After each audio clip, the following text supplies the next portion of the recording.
everyone, welcome back to my channel. My name is Katie and today I'm going to be talking about the best 5 books I've read in 2020. Now I've actually read about like 53 books, but these are the 5 that I really enjoyed so far.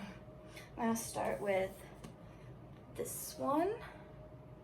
It's The Heroes of Olympus, The Lost Hero. I'm actually reading the entire series, which I've enjoyed. I'm on the 4th book right now. I've just started. It actually took me a long time to get into the Percy Jackson series. I actually started reading them my 2nd year of college, and I really enjoyed them, and so I thought I would start reading the Lost Hero series, or the Heroes of Olympus series. And I really enjoyed it. I love meeting all the new characters, all the new monsters, all the new adventures. I really enjoyed it so far. I'm really looking forward to seeing the ending. Okay. The next one is The Summer of '69. I thought this was a really interesting book. I thought it was a nice kind of coming of age somewhat sort. One of the characters is 12, I think 12, yes, yeah, something like that. And it's so interesting to see the difference in time period from today's standards to what the standards were in 1969 with the whole family. It's also a blended family. There are 3 children from the mother's first marriage and then 1 child from her 2nd marriage. And so seeing how blended life in 1969 was and how that played out, I really enjoyed this. I couldn't put it down. I loved it so much. And then I've also been reading, so those are 2 fiction books I've enjoyed, and I've also been reading a lot of nonfiction recently, which I feel like can either be hit or miss, because, you know, some of the authors might be a little bit condescending because they think, you know, they're so smarter than everybody else, and then there are others that really enjoy the topic they're writing about, and that's what I could tell with these 3 authors. I loved reading them. I got through them so fast. The first one is one about Audrey Hepburn.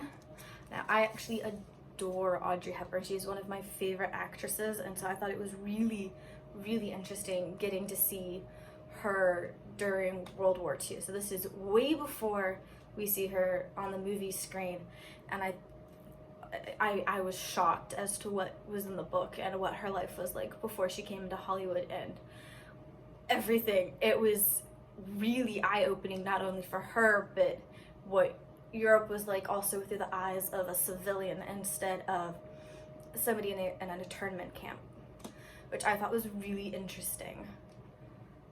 There's that. There's the back.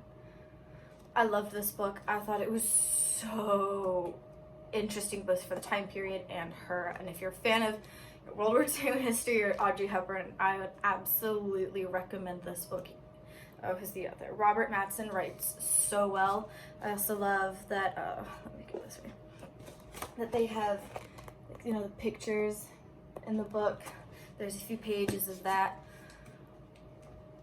It was really eye-opening for, because I mean, Audrey Hepburn, if you don't know, was very private. She didn't like talking about her personal life, so this was really eye-opening. I also read this, Dreams of El Dorado. I like the American West. I mean, who doesn't like a good cowboy kind of story? And this goes from everything. It goes from the Lewis and Clark expedition to the Gold Rush.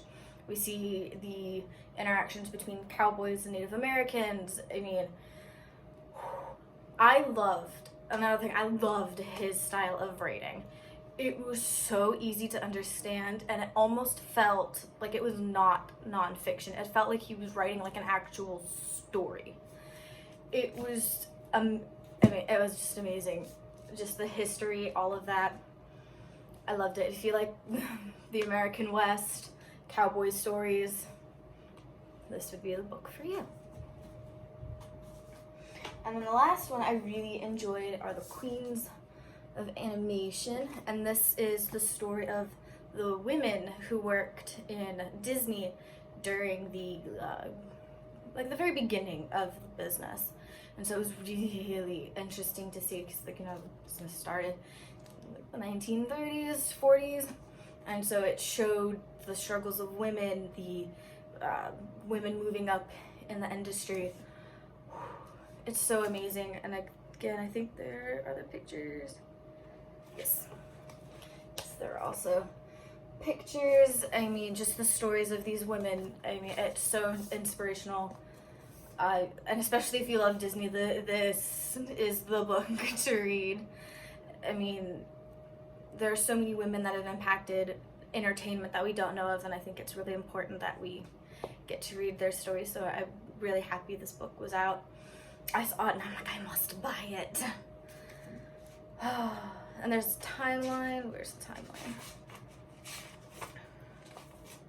If I can find it. Oh, here it is. And there's a timeline of all the women who were part of the company, and again, I couldn't put any of these books down. They just read so well. The writing was a wonderful style of writing. None of the authors, it felt like, talked down to you. They all seemed to be really interested in what they were writing and enjoyed sharing what they found out, all the information that they had. Because I've read some like nonfiction where it's just, here's all the information I know, and it's not really fun to read. These books were really fun to read. If you're looking for a good nonfiction book, I would definitely recommend those. And that's all I have for you guys today. So those are the 5 books out of the 53 I've read so far that I found the most enjoyable right now. Leave a comment on all the books that you find most interesting right now, and I will see you next week. Bye!